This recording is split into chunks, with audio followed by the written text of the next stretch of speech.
Community radio 90.8 की प्रस्तुति बिलासपुर अंचल के स्वतंत्रता संग्राम सेनानी।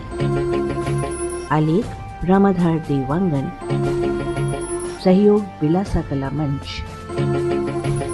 जिनके घर पर डॉक्टर राजेंद्र प्रसाद बापू की चिट्ठी लेकर आए और वो हैं स्वर्गीय देवदत्त भट्ट। डॉक्टर राजेंद्र प्रसाद मुंगेली में रात्रि के समय पहुंचकर एक मकान के दालान में सोए हुए थे। सुबह 4 बजे पंडित भावदत्त भट्ट उठकर देखते हैं कि एक व्यक्ति बिना चटाई या चादर के जमीन पर लेटा हुआ है।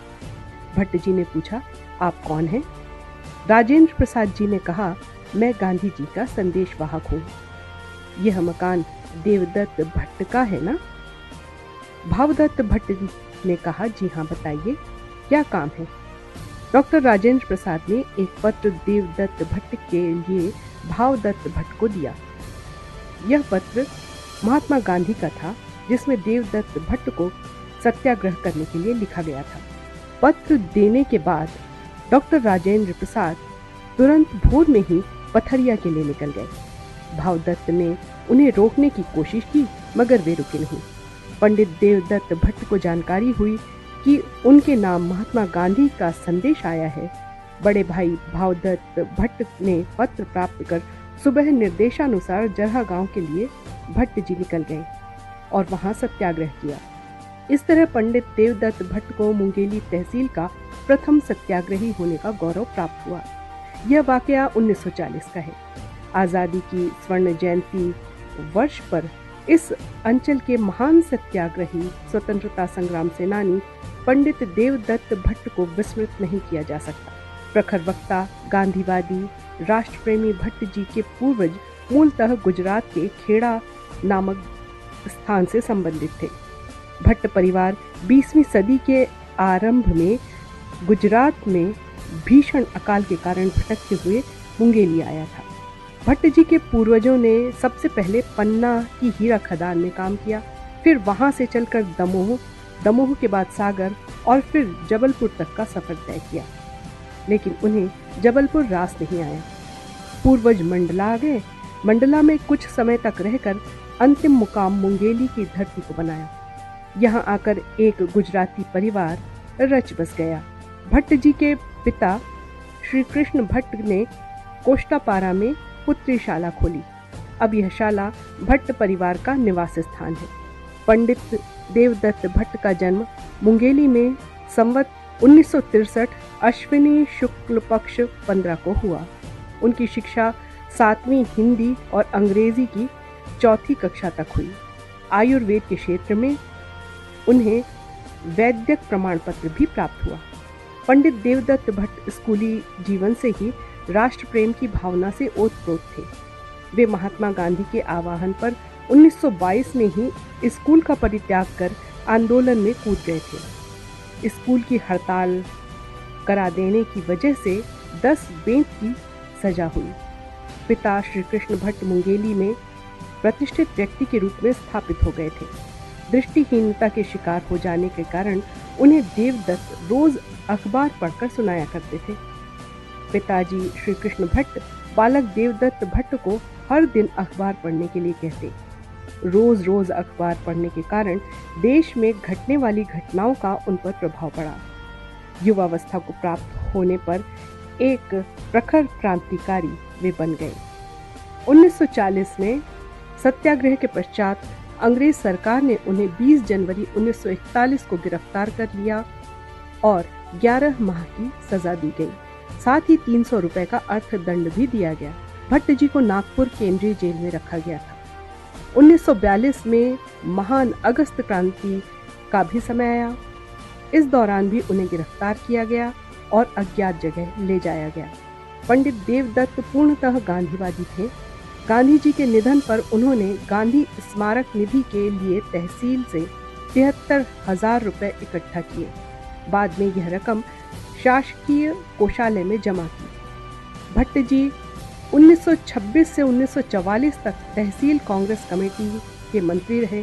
1962 में जिला कांग्रेस कमेटी के वरिष्ठ उपाध्यक्ष एवं कांग्रेस के प्रदेश प्रतिनिधि बनाए गए। वे तहसील, हरिजन एवं आदिवासी स्वयंसेवक वे तहसील हरिजन एवं आदिवासी सेवक संघ के संयोजक भी रहे।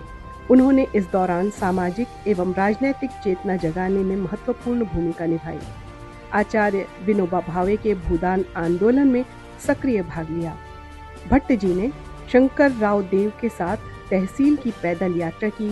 फलस्वरूप 755 एकड़ जमीन दान स्वरूप प्राप्त हुई।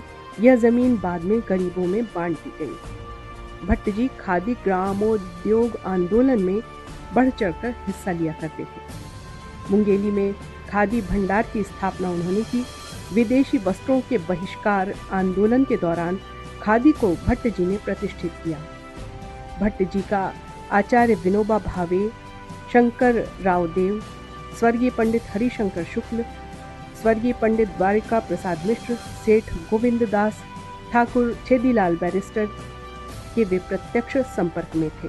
स्वतंत्रता की रजत जयंती वर्ष पर दिल्ली में ताम्रपत्र से सम्मानित भट्ट जी राजनैतिक एवं सामाजिक क्षेत्र में ओजस्वी वक्ता के रूप में विख्यात थे। धर्मपरायण व्यक्ति के नाते उन्हें रामायण, महाभारत, गीता का व्यापक अध्ययन था। भट्ट जी एक कुशल सराफा व्यवसायी भी थे। इस व्यवसाय में उन्हें अच्छी सफलता मिली। वे वैद्य भी थे। उन्हें नाड़ी का अच्छा ज्ञान था। उन्होंने मुंगेली में आयुर्वेदिक औषधालय की स्थापना की थी। जीवन के अंतिम क्षणों तक उसमें वे रमे रहे। इस कार्य को उनके द्वितीय सुपुत्र डॉक्टर बसंत दत्त भट्ट आज भी आगे बढ़ा रहे हैं। इस कार्य को उनके द्वितीय सुपुत्र डॉक्टर बसंत दत्त भट्ट आज भी आगे बढ़ा रहे हैं। भट्ट जी का परिवार आज भी राष्ट्रवाद की मुख्य धारा को आत्मसात किया हुआ है। उनके भतीजे श्री महेश भट्ट बताते हैं कि मुंगेली में एक जचकी का पुराना कमरा है, जहां महात्मा गांधी की फोटो व चरखा वाला तिरंगा झंडा लगा है। एक बार श्री महेश भट्ट ने पूछा कि चाचा, यह झंडा हमेशा क्यों लगा रहता है? तो भट्ट जी ने उत्तर दिया था कि इस जचकी कमरे में पैदा होने वाला बच्चा जब आंख खोले तो उसकी नज़र तिरंगा झंडा और गांधी जी की फोटो पर जाए। महेश भट्ट एक और संस्मरण सुनाते हैं। जब चाचा देवदत्त भट्ट नागपुर सेंट्रल जेल में थे, तब उन्हें मूत्र संबंधी विकार हो गया। गांधी जी को पता चला तो उन्होंने कागज में उपचार लिख भेजा। गांधी जी के बताए उपचार के अनुसार नाभि में काली पट्टी का लेप उन्होंने लगाया। गांधी जी के बताए उपचार के अनुसार नाभि में काली मिट्टी का लेप उन्होंने लगाया, जिससे भट्ट जी को शीघ्र ही उस विकार से निजात मिल गया। लेकिन उसके बाद आजीवन दूध और फल पर आश्रित रहने लगे। फलस्वरूप उन्होंने लंबी आयु पाई और 84 वर्ष की अवस्था में उनका निधन हुआ। भट्ट जी के 4 पुत्र हैं। बड़े पुत्र श्री विनोद दत्त भट्ट, दूसरे डॉक्टर बसंत भट्ट, तीसरे विजय भट्ट और चौथे देवेंद्र भट्ट हैं। चारों अपने कर्तव्य पथ पर अग्रसर हैं।